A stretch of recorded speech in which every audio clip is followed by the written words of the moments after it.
reading a textbook is one thing, but you have to have visualization. When you have visualization, you no longer have to dream it in your head.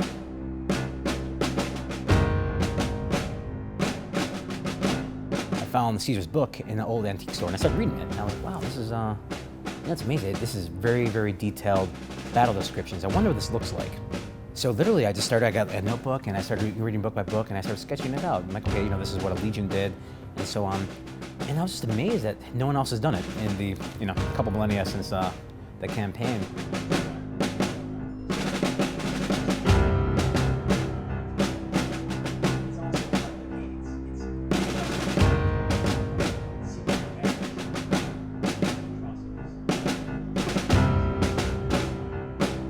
Have you noticed friendly forces are square and the bad guys are diamond?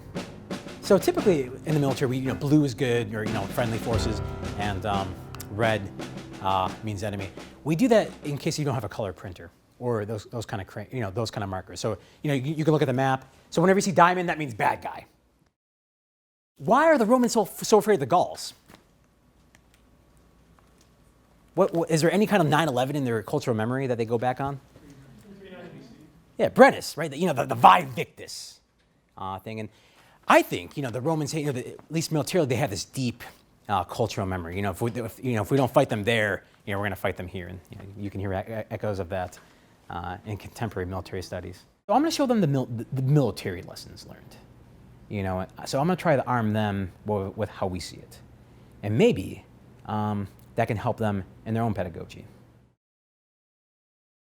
The first big characters in this are the Helvetii, and the Helvetii want to move west.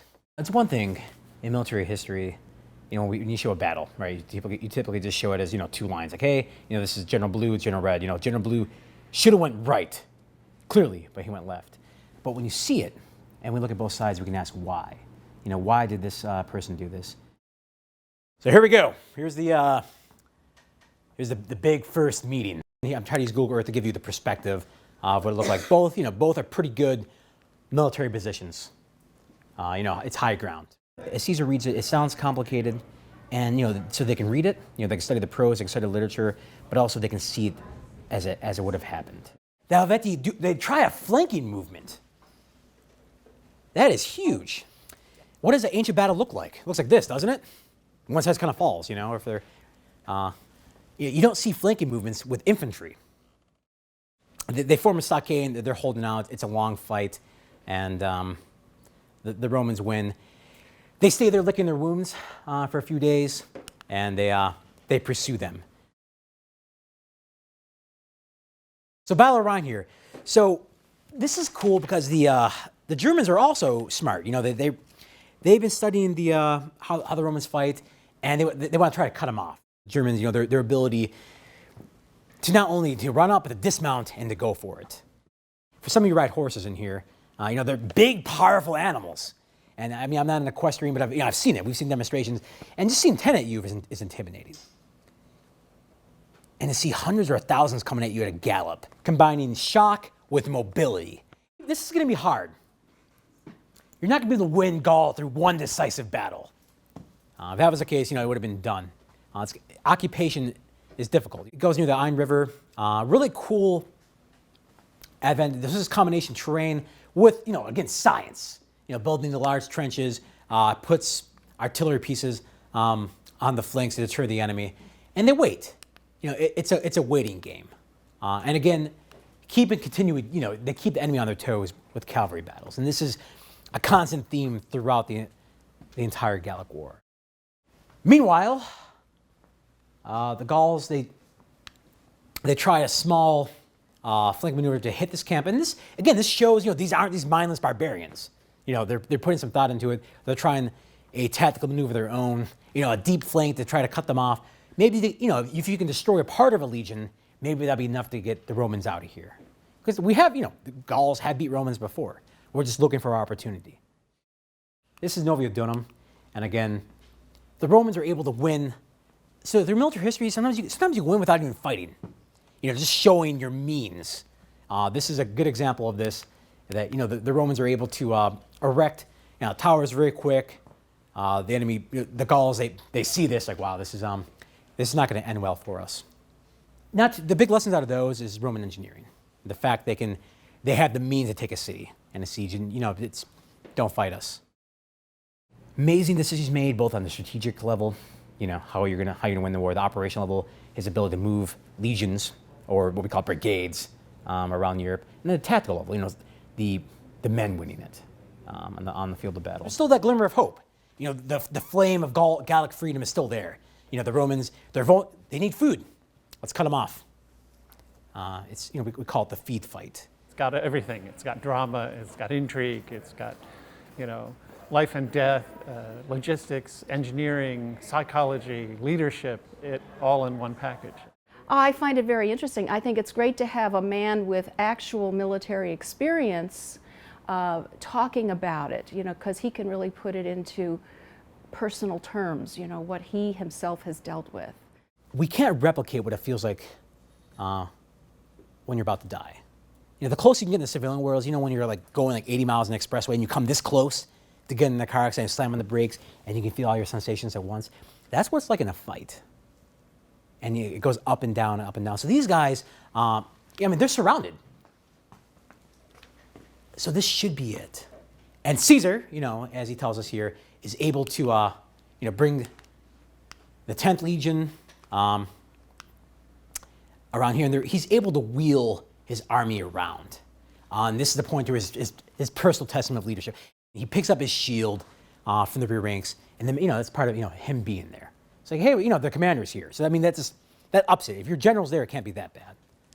And he's able to turn a potentially disaster into a win.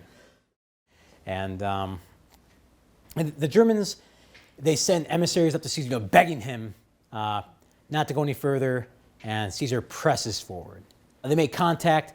Again, Caesar talks about the German cavalry tactics. They dismount off their horses and they use spears.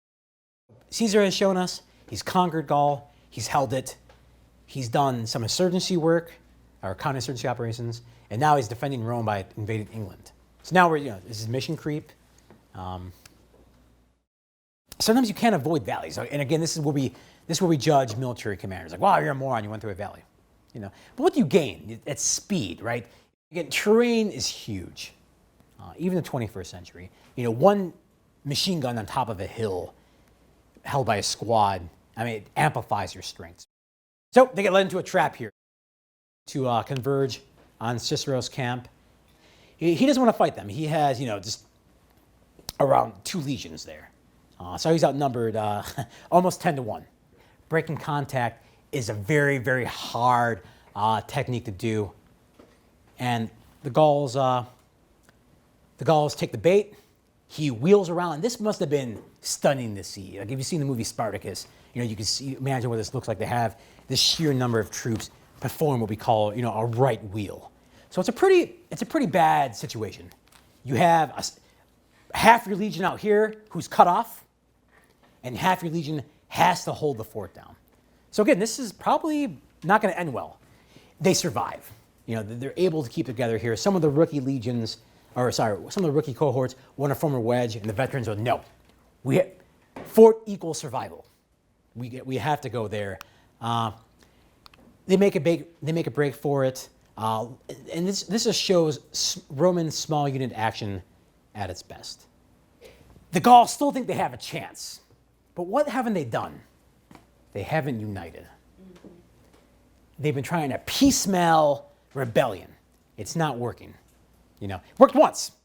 Got a legion. We're killing the wood gathering detachments like it's cool. And so they meet. They meet at last. We want to end this. Both sides want to end this.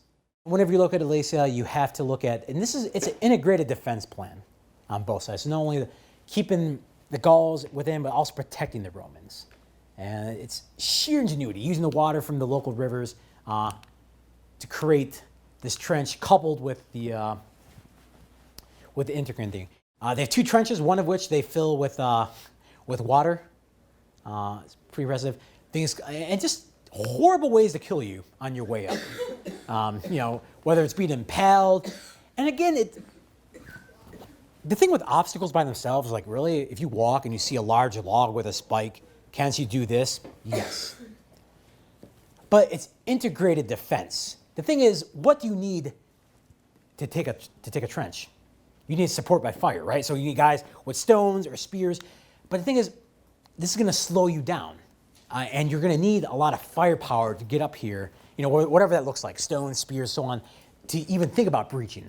So it limits how many people you can have in the fight. Yeah, you can send one or two, maybe presumably even squad-sized elements up there, maybe even as high as a platoon. But to take Alesia, to breach, you're going to need big forces to do it. And that's what obstacles do. Obstacles alone, like, oh yeah, it's wire, you know, scary. But coupled with firepower, they're deadly. I'm going to read Caesar's history now. I won't read it in Latin, but I'll definitely want to pick it up and go over it. And I'll probably go over his presentation, his maps in more detail as well. And that might be something that I could incorporate in my history class and my military history as well. And my friends, is the Gallic War in one day. Thank you.